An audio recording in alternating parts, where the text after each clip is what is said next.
বন্ধ কৰো সবাৰ আবৰ্জনা পেলো বন্ধ কৰো পৰিবেশ বিনষ্ট কৰে কাৰ্য বন্ধ কৰো ডাম্পিং গ্ৰাউন্ড বন্ধ কৰো ডাম্পিং গ্ৰাউন্ড কৰিবলৈ দিয়া নহব ডাম্পিং গ্ৰাউন্ড কৰিবলৈ দিয়া নহব ডাম্পিং গ্রাউন্ড বন্ধ হব লাগিবই ডাম্পিং গ্রাউন্ড বন্ধ হব লাগিবই ডাম্পিং গ্রাউন্ড বন্ধ করো ডাম্পিং গ্রাউন্ড বন্ধ করো ডাম্পিং পেলনীয়া সামগ্ৰী ইয়াত পেলোৱাক লৈ এতিয়া সন্তুষ্ট হৈছে অসম উত্তৰ গুৱাহাটীবাসী ৰাইজ।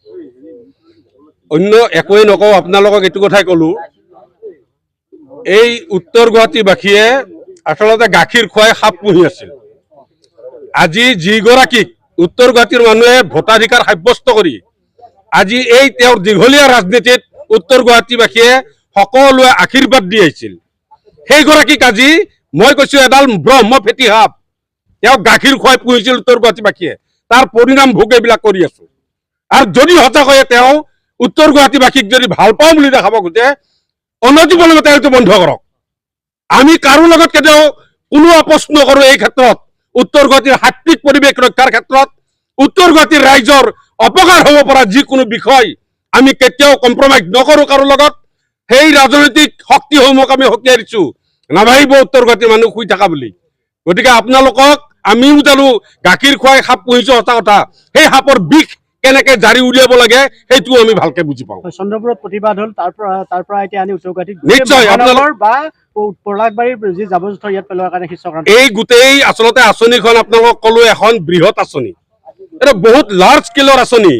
এয়া মাত্ৰ আজি এইটো এটা মানে তেওঁলোকে মানে এই লোটানিয়াৰ চেও এদেও দুদেও লোটানিয়াৰ চেও এতিয়া এই গোটেই অঞ্চলবাসীক আজি তেওঁলোকে আৱৰ্জনা বুলি জ্ঞান কৰিছে। সেইকাৰণে এনেকুৱা এটা ডাম্পিং গ্ৰাউণ্ড দীৰ্ঘেশ্বৰী মন্দিৰৰ দৰে এখন পবিত্ৰ তীৰ্থস্থান, যিখন মাৰ্কণ্ডেয় মুনিৰ আশ্ৰম ৰূপে পুৰাণ খ্যাত আৰু কালিকা পুৰাণ এই মাৰ্কণ্ডেয় মুনিয়ে ইয়াতেই ৰচনা কৰিছিল।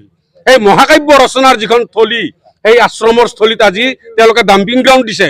এয়া চিন্তা, এয়া চেতনা নেকি? আৱৰ্জনা পেলোৱাটো ডাঙৰ কথা নহয়, কিন্তু কথাটো হৈছে সিহঁতে নটিফিকেশ্যন বাহিৰ কৰা নাই।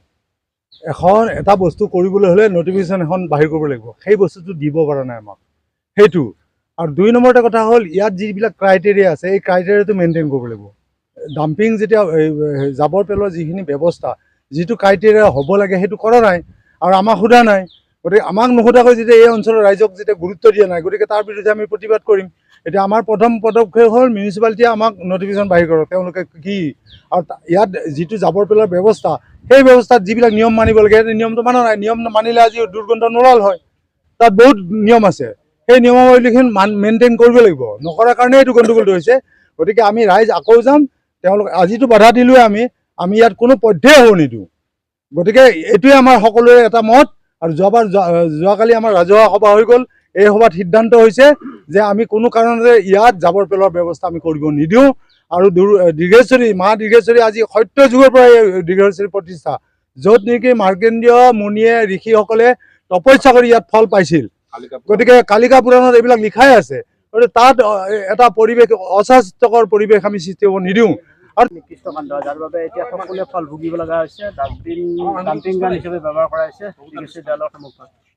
এইটো উত্তৰ গুৱাহাটী পৌৰসভাৰ নিষ্কৃষ্ট কাণ্ড, আমি ইয়াক গৰিহণা দিছোঁ। এইকাৰণেই উত্তৰ গুৱাহাটী পৌৰসভাৰ লগত ইতিমধ্যে আমাৰ আলোচনাত মিলিত হৈছিলোঁ আৰু সেই আলোচনাত আমি তেখেতসকলক বাৰে বাৰে এই ডাম্পিং গ্ৰাউণ্ডটো উঠাই নিবলৈ আমি অনুৰোধ জনাইছিলোঁ। কিন্তু আমাৰ এই অনুৰোধৰ প্ৰতি তেওঁলোকে প্ৰত্যাখ্যান কৰি ইয়াত আকৌ পুনৰ তেওঁলোকে জাবৰ জোঁথৰ পেলাই এই আমাৰ যিটো এটা সুন্দৰ চালে চকুৰোৱা মনোমোহা পৰিৱেশ এটা বিনষ্ট কৰিছে। দীৰ্ঘেশ্বৰী দেৱালয়ত যাত্ৰীয়ে ভোগ গ্ৰহণ কৰিব নোৱাৰা হৈছে। এই অঞ্চলৰ যিবিলাক পশুধন আছিল, চৰাই চিৰিকটি, গৰু, ইতিমধ্যে বহুতৰ মৃত্যু হৈছে এইবিলাক সেৱন কৰি। আৰু তাৰোপৰি ইয়াত যিটো জলাশয় আছে শিলগুৰি বিল বুলি ক'লে অসম বিখ্যাত, এই শিলগুৰি বিলৰ মাছ বৰ সুস্বাদু মাছ। এই সুস্বাদু মাছত এতিয়া বিষাক্ত বীজাণুৱে আক্ৰান্ত কৰিছে। এই মাছ খালে পৰৱৰ্তী দিনত আমাৰ মানুহৰ দেহলৈ এই বেমাৰ সংক্ৰমিত হোৱাৰ এটা সম্ভাৱনা আছে। আৰু ইয়াৰ পানী আমাৰ ব্ৰহ্মপুত্ৰ নদীত পৰে, এই ব্ৰহ্মপুত্ৰ নদীত এই মাছবিলাকো দূষিত হ'ব। ইয়াৰ দ্বাৰা গোটেই সমগ্ৰ অসমৰ ৰাইজেই আক্ৰান্ত হ'ব। ভৱিষ্যতে এনে এই বেমাৰৰ পৰা পৰিত্ৰাণ পাবলৈ আৰু দীৰ্ঘেশ্বৰী মন্দিৰত যাত্ৰীসকলক সুন্দৰভাৱে ভোগ গ্ৰহণ কৰাৰ পৰিৱেশ সৃষ্টি কৰাৰ বাবে এই ডাম্পিং গ্ৰাউণ্ড আমি কোনো কাৰণতে ইয়াত হোৱাটো নিবিচাৰোঁ।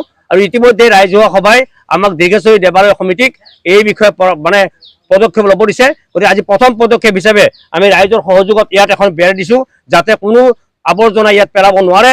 যদি আমাৰ এই অনুৰোধ, আমাৰ এই প্ৰতীকী এটা আন্দোলনত তেওঁলোকে মানি নলয়, তেনেহ'লে পৰৱৰ্তী দিনত আমি জংগী আন্দোলন কৰিব বাধ্য হ'ম। যিকোনো মূল্যৰ বিনিময়তে এই ডাম্পিং গ্ৰাউণ্ড বন্ধ হ'বই লাগিব, বন্ধ হ'বই লাগিব, বন্ধ হ'বই লাগিব। ডাম্পিং গ্ৰাউণ্ডৰ বস্তু হয়, এইবিলাক বস্তু খাই পেলাই আমাৰ গৰু মোৰ মোটামুটি 12টা গৰু মুঠে 30টামান গৰু আছিল। তাৰে 12টা গৰু মোৰ মাৰাই গৈছে আৰু অন্য মানুহৰো মাৰা গৈছে, 20-22টা কৰি মাৰা গৈছে। আৰু এই মাৰা যোৱাৰ পিছত পেলাই দিয়াৰ পিছত তাৰমানে তাৰপিছত গেলা পচা সোপা পেটৰ পৰা আকৌ সেইবিলাক জমা হৈছে, আমি দেখা পাওঁ ঠুঙাবিলাক। সেইবিলাক খাই পেলাই গৰু হাগবা নোৱাৰে, হেৰি কৰিব নোৱাৰে, নৰাৰ কাৰণে তাৰমানে হেৰি কৰিছে। সেইটোৰ কাৰণে কেইবাবাৰো ইয়াতে কৈ গ'লোঁ যে ইয়াৰ পৰা বস্তুটো উঠাই লৈ যাওক। সিহঁতে বেৰা চেৰা দিম বুলি ক'লে, বেৰা চেৰা দিলে আকৌ বেৰা ভাঙি গৰু সোমাই, দৰ্জাকেইখন খুলি থৈ দিব, খুলি থৈ মানে গৰু সোমাই থাকিব, তাতে মানে সিহঁতে হেৰি কৰি থাকিব, গৰুও নেখাদে। এইবিলাক কৰাৰ কাৰণে তাৰমানে এইবিলাক ৰাইজে এখন মিটিং দি পেলাই আমাৰ বস্তুখিনি হেৰি পেলাই আমি আজি ইয়াতে বেৰা চেৰা দিছোঁ, আমি বন্ধ কৰা হৈছে। হয়, এইটো এটা খুব দুৰ্ভাগ্যজনক ঘটনা। আমাৰ উত্তৰ গুৱাহাটী পৌৰসভাৰ জৰিয়তে এই যিটো ডাম্পিং গ্ৰাউণ্ড বনাই থকা হৈছে, আপোনালোকে নিশ্চয় দেখিছে আমাৰ দীৰ্ঘেশ্বৰী দেৱালৰ পৰা 100 মিটাৰমান ডিষ্টেঞ্চ এইটো, তাৰ ওপৰত নহয়। আৰু আমাৰ এই মন্দিৰত এতিয়া এইফালৰ পৰা যেতিয়া বতাহ যাব, বতাহটোৰ কাৰণে তাৰমানে দুৰ্গন্ধৰ সৃষ্টি হৈছে, যাত্ৰীয়ে ভোগ গ্ৰহণ কৰিব নোৱাৰাৰ অৱস্থাৰ সৃষ্টি হৈছে। গতিকে এনেকুৱা পৰিৱেশত আমি যথেষ্ট অসুবিধাত পৰিছোঁ। আৰু লগতে আপোনালোকে এই যিটো আমাৰ জলাশয়, ইয়াত দুনীয়াৰ মাছ আছে, মাছ কাছ থাকে ইয়াত। ইয়াৰ মাছ উত্তৰ গুৱাহাটীৰ বিভিন্ন অঞ্চলৰ ৰাইজে আমি গ্ৰহণ কৰোঁ।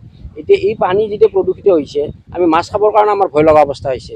শিলগুৰি বিল বুলি ক'লে অসমৰ বিখ্যাত, এই শিলগুৰি বিলো এতিয়া দূষিত হ'ল লাহে লাহে।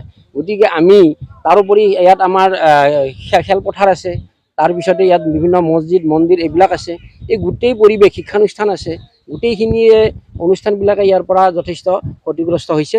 গতিকে আমি আমাৰ প্ৰশাসনক, তাৰোপৰি আমাৰ পৌৰসভাৰ যিসকল বিষয়ববীয়া বা যিসকল পাৰিষদ আছে তেখেতসকলৰ লগতে আমি আলোচনা কৰিছিলোঁ, অনুৰোধ কৰিছিলোঁ তেখেতসকলক যে আপোনালোকে পাৰিলে ইয়াৰ পৰা ডাম্পিং গ্ৰাউণ্ডটো উঠাই নিয়াৰ এটা ব্যৱস্থা কৰক, আৰু ৰাইজৰ যাতে আমাৰ একো অসুবিধা নহয়, সকলোৰে প্ৰতি লক্ষ্য ৰাখি আপোনালোকে এইখিনি কাম কৰিব বুলি আমি আশা কৰিছিলোঁ। কিন্তু তেখেতসকলে আজিলৈ কোনো ধৰণৰ পদক্ষেপ লোৱা নাই। আৰু তাৰ বাবে আমি যোৱাকালি এখন ৰাজহুৱা সভা অনুষ্ঠিত কৰিছিলোঁ, আৰু সেই ৰাজহুৱা সভাত ৰাইজে আমাৰ দীৰ্ঘেশ্বৰী দেৱালয় পৰিচালনা সমিতিক যিকোনো প্ৰকাৰৰ বিনিময়ত এই ডাম্পিং গ্ৰাউণ্ডটো যাতে ইয়াত নহয় তাৰ ব্যৱস্থা কৰাৰ কাৰণে তেখেতসকলে অনুমতি প্ৰদান কৰিছে। আৰু আমি সেই সুযোগতে আমি কামৰূপ জিলা প্ৰশাসন, তাৰোপৰি আমি পৌৰসভাৰ যিসকল বিষয়ববীয়া আৰু পাৰিষদ তেখেতসকলক বাৰে বাৰে হাত জোৰ কৰি অনুৰোধ কৰিছোঁ, আপোনালোকে যাতে আমাৰ ৰাইজৰ এই বৃহত্তৰ স্বাৰ্থৰ প্ৰতি লক্ষ্য ৰাখি এই ডাম্পিং গ্ৰাউণ্ডটো ইয়াৰ পৰা অন্য এটা স্থানত নি পেলাই সকলোৰে উপকাৰ কৰে, তাৰ বাবে